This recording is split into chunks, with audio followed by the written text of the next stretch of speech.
নমস্কার বন্ধুরা, কেরিয়ার ইনসাইডারে আপনাদেরকে স্বাগত। আমরা অনেকদিন পরে আপনাদের সামনে নিয়ে এসে হাজির হয়েছি রাম মন্দির সংক্রান্ত কিছু গুরুত্বপূর্ণ তথ্য। জিকে পরীক্ষা, যেটা আপনাদের আপকামিং যতগুলি পরীক্ষা রয়েছে, যেমন ধরুন আপকামিং বিশেষ পরীক্ষা রয়েছে, এছাড়া পিএসসি যতগুলো পরীক্ষা রয়েছে, যার মধ্যে ধরুন ফুড পরীক্ষা রয়েছে, এছাড়া ধরুন আপনাদের মিসলেনিয়াসের পরীক্ষা রয়েছে, ক্লার্কের পরীক্ষা রয়েছে, এছাড়াও পঞ্চায়েত সহায়কের একটি পরীক্ষাও রয়েছে। তো সেই যে পরীক্ষাগুলি, তাতে কিন্তু আপনাদের অনেক কাজে কিন্তু এটা লেগে যাবে।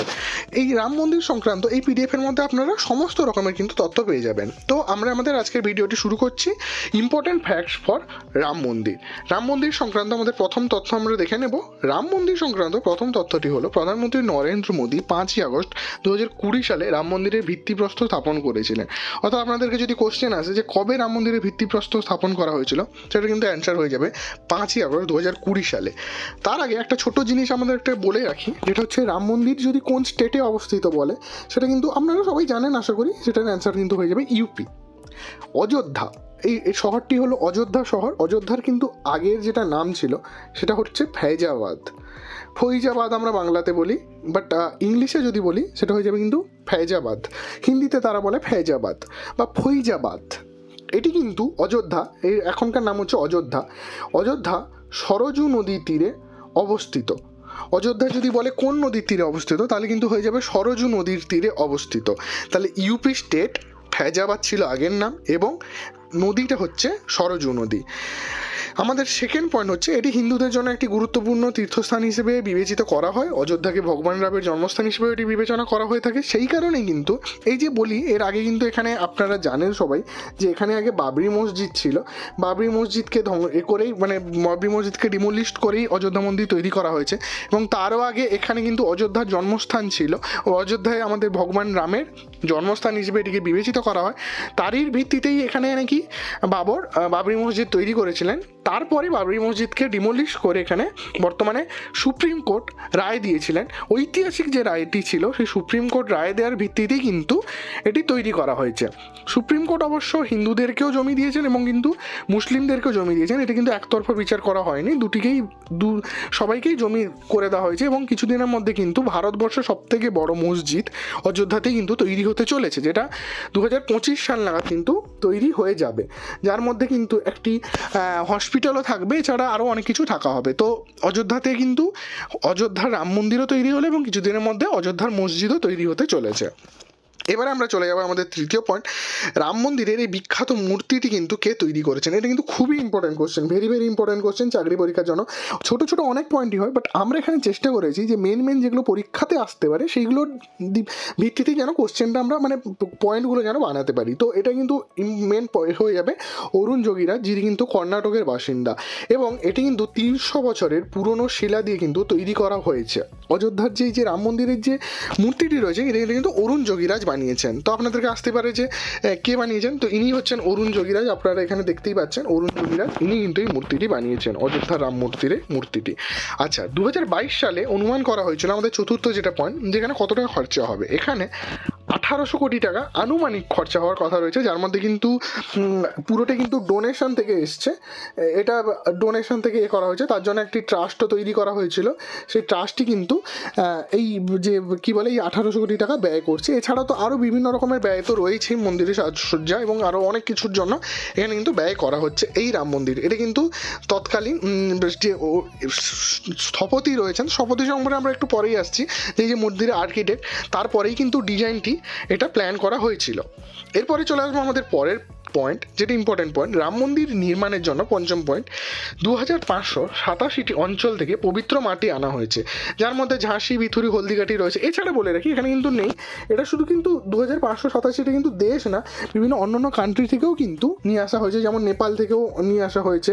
এছাড়া অনেক কান্ট্রি রয়েছে, নেপাল, বিভিন্ন জায়গা থেকে কিন্তু এটা কিন্তু নিয়ে আসা হয়েছে। এমনকি আফগানিস্তান, আপনারা ঠিক ধরেছেন, আফগানিস্তান থেকেও কিন্তু মাটি কিন্তু নিয়ে আসা হয়েছে। 5 নম্বর এটা হচ্ছে আমাদের পয়েন্ট। এরপরে চলে যাবো আমাদের 6 নম্বর পয়েন্ট। অনেকগুলো পয়েন্ট রয়েছে, মেন পয়েন্ট আমি বলে যাচ্ছি, আপনারা শুনে যাবেন, সঠিক বলার চেষ্টা করব। আচ্ছা, এটা কিন্তু একটা ভেরি ইম্পর্টেন্ট পয়েন্ট। এর আগে যেটা বললাম, সেটা কিন্তু ছিল যে মূর্তিটি সেটাকে বানিয়েছে, সেটা ছিল অরুণ যোগীরাজ। কিন্তু এবারে যদি আসে রাম মন্দিরটি কে বানিয়েছেন, আপনারা কোশ্চেনের ডিফারেন্সটা বুঝবেন। রাম মন্দির যে কে তৈরি করেন সেটা যদি পরীক্ষায় আসে তাহলে কিন্তু হয়ে যাবে চন্দ্রকাল সম্পুরা, আর যদি মূর্তিকে তৈরি করেন আসে তাহলে কিন্তু হয়ে যাবে অরুণ যোগীরাজ। আশা করি এটা আমরা বুঝতে পারছেন। বিখ্যাত যে সোমনাথ মন্দির, নতুন অবশ্য, আগে যে পুরনো না, সেটা তো অনেকবারই ধ্বংস হয়েছিল মাহমুদ গজনীর সময়কালে। তো পরবর্তীকালে কিন্তু যে নতুনভাবে যে সোমনাথ মন্দিরটাকে তৈরি করা হয়েছিল সেটা কিন্তু চন্দ্রকাল সম্পুরাই কিন্তু তৈরি করেছিলেন। আমাদের পরবর্তী পয়েন্ট হচ্ছে, এটা কিন্তু একটা ইম্পর্টেন্ট পয়েন্ট, রাম মন্দির সম্পূর্ণভাবে কিন্তু পাথরে তৈরি করা হয়েছে, এতে কিন্তু লোহা বা ইস্পাত ব্যবহার করা হয়নি, কোনো রকম কোনো লোহা ইস্পাত ব্যবহার করা হয়নি। এ প্রসঙ্গে আমি আরেকটা জরুরি কথা বলে রাখি, এই যে রাম মন্দির এর বরাত কিন্তু দেওয়া হয়েছিল L&T কোম্পানিকে।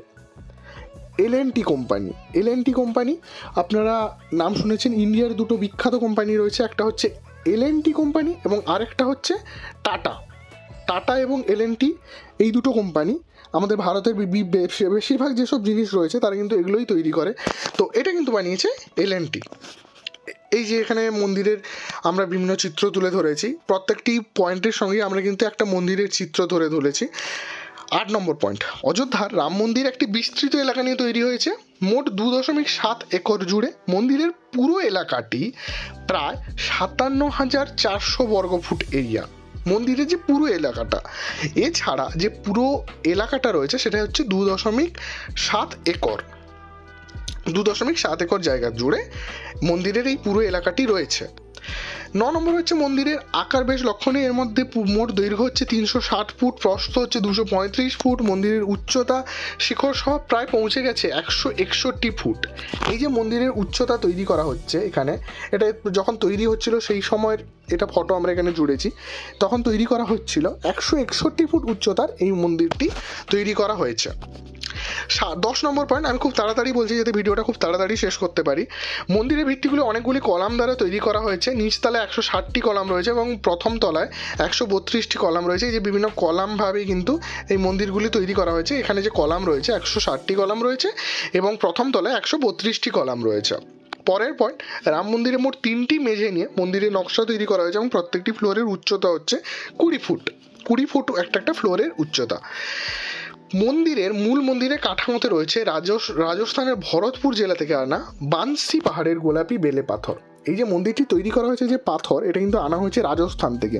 এটা কিন্তু একটা কোশ্চেন আসতে পারে, যদি খুব কঠিন কোশ্চেন আসে তাহলে কিন্তু এটা আসতেই পারে যে কোন জায়গা থেকে এর মেন পাথরটি নিয়ে আসা হয়েছে।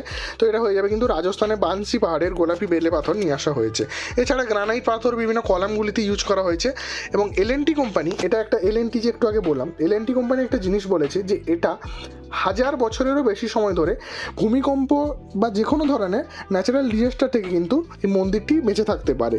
মেনলি ভূমিকম্পের কথাই বলা হয়েছে, ভূমিকম্প বিরোধীভাবেই এর কলামগুলি এমনভাবে মন্দিরটি তৈরি করা হয়েছে যাতে 1000 বছর মন্দিরটিতে কোনো রকম কোনো প্রবলেম না হয়, এটাই এখানে বলা হয়েছে। এই নির্মাণটিতে রামশিলা নামে পরিচিত বিশেষ ইটগুলি অন্তর্ভুক্ত করা হয়েছে, যাতে রামশিলা লেখা শিলালিপি রয়েছে। যেভাবে রাম সেতুতে রাম লেখা শিলালিপি ব্যবহার করা হয়েছিল। রাম সেতু কিন্তু আসতেই পারে পরীক্ষা, এটাই যে আমরা রাম সেতুর একটা ছবি এখানে অ্যাড করার চেষ্টা করেছি। রাম সেতু হচ্ছে আমাদের ভারত এবং শ্রীলঙ্কার মাঝে যে সেতুটি রয়েছে যাকে বলা হয় কিন্তু রাম সেতু। তো এখানে আর একটা জিনিস হয়তো আসতে পারে যে পাল্ক স্টেট, ভারত এবং শ্রীলঙ্কার মাঝে, এটা একটা ভূগোলের কোশ্চেন আপনাদেরকে বলছি, ভারত এবং শ্রীলঙ্কার মাঝে কোন স্টেট অবস্থিত, সেটা কিন্তু হয়ে যাবে পাল্ক স্টেট। তো এই পাল্ক স্টেটের কাছেই কিন্তু অবস্থিত এই রাম সেতু, যেখানে এখন রাম মন্দির উদ্বোধনের পরে প্রধানমন্ত্রী নরেন্দ্র মোদী বলেছেন ভারতের সরকার এটা বিবেচনা করছে যে ভারত থেকে শ্রীলঙ্কা অবধি এই শ্রীলঙ্কা বরাবর প্রায় 24 to 25 কিলোমিটার বরাবর একটা যাতে ব্রিজ তৈরি করা যেতে পারে সেটা নিয়ে আলোচনা চলছে। যেমন কয়েকদিন আগে অটল সেতু, মুম্বাইতে অটল সেতুরও পরীক্ষা আসতে পারে যে ভারতবর্ষের দীর্ঘতম ব্রিজ কোনটি, সমুদ্র ব্রিজ, যেটা ভারতবর্ষের দীর্ঘতম সমুদ্র ব্রিজ কিন্তু অটল সেতু। তো সেইভাবে কিন্তু এটা যদি তৈরি হয়ে যায়, এটা অবশ্যই ইন্টারন্যাশনালি হবে, তো ভারত এবং শ্রীলঙ্কার মাঝে দীর্ঘতম ব্রিজ কিন্তু হয়ে যেতে পারে এই রাম সেতু, এটা নিয়ে পরিকল্পনা চলছে। তো 14 নম্বর পয়েন্টে আসছি, তার আগে আরও একটা ছোটো পয়েন্ট বলে রাখি যেটা বলতেই মনে চলে এলো, যেটা হচ্ছে এই যে রাম মন্দিরের যে ভার্ডিক্টটা দেওয়া হয়েছিল এটা কিন্তু সুপ্রিম কোর্টে দেওয়া হয়েছিল। সেই সময় কিন্তু যে প্রধান বিচারপতি ছিলেন তিনি ছিলেন কিন্তু রঞ্জন গগৈ। রঞ্জন গগৈ ছিলেন, তিনি এই যে বিচারপতি তিনি ভার্ডিক্টটি দিয়েছিলেন। এটা কিন্তু 2019 সালে দেওয়া হয়েছিল। 2019 সালে নভেম্বর মাসে এই ভার্ডিক্ট দেওয়া হয়েছিল যে রাম মন্দির তৈরি করা হবে অযোধ্যাতে, যার মধ্যে এই স্থানটি দিয়ে দেওয়া হচ্ছে হিন্দুদেরকে এবং বাকি অযোধ্যা থেকে কিছুটা একদম কাছেই অযোধ্যাতে বাকি স্থানটা দেওয়া হচ্ছে মুসলিমদেরকে।